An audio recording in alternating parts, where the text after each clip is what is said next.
Hey, welcome to our Capital Connect series. We're here in DC for our Flying with Commerce Lexington. We just got done with our reception. Had Congressman Barr here, who represents Lexington and the surrounding counties and region. Congressman Barr, thanks for joining us. Great to be with you, Anthony. Yeah, just tell us about some of the updates that you've given us here on Capitol Hill, what y'all are working on, and what you see towards the end of this Congress. Well, first of all, it's great to be with Commerce Lexington and all the leaders of Central Kentucky, and you all do such a great job advocating for our region.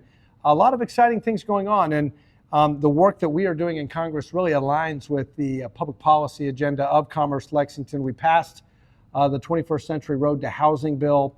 There was a title in there that I wrote related to some sensible regulatory relief for community banks that provide a lot of the capital for the home building, streamlining of regulations. So for the home builders, the realtors, and especially for homeowners, this is really going to promote affordable housing.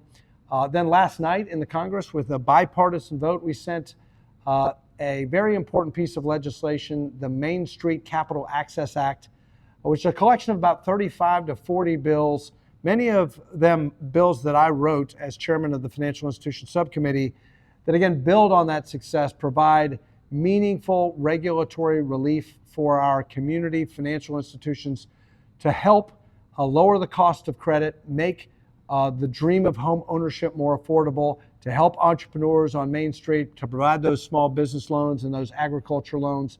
So that's a big deal to drive economic growth in our region.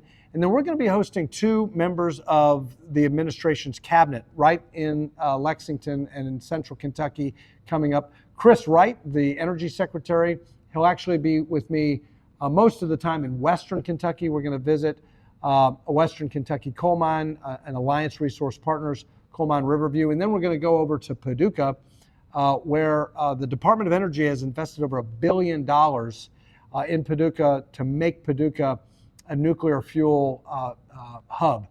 And then we're going to host in mid-August at the Bluegrass Airport at LAX, Secretary Sean Duffy, and we're going to talk to him about the big plans that we have out at the airport, and we're going to host Kentuckians for Better Transportation to kind of elevate all of the transportation and infrastructure priorities that we have with the U.S. Department of Transportation.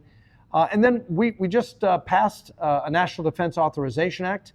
We have a reconciliation bill that's going to help rebuild our defense industrial base. And I believe that Kentucky is uniquely positioned to attract the AI infrastructure with all of our energy resources in Kentucky, and then also the defense industrial and the industry jobs and defense technology jobs because of Fort Campbell, because of Fort Knox, because of our existing defense industrial base ecosystem. I think that's an area of tremendous opportunity. Finally, on trade, we continue to advocate for the Kentucky bourbon industry and all of our exporters in Kentucky, our farmers, obviously.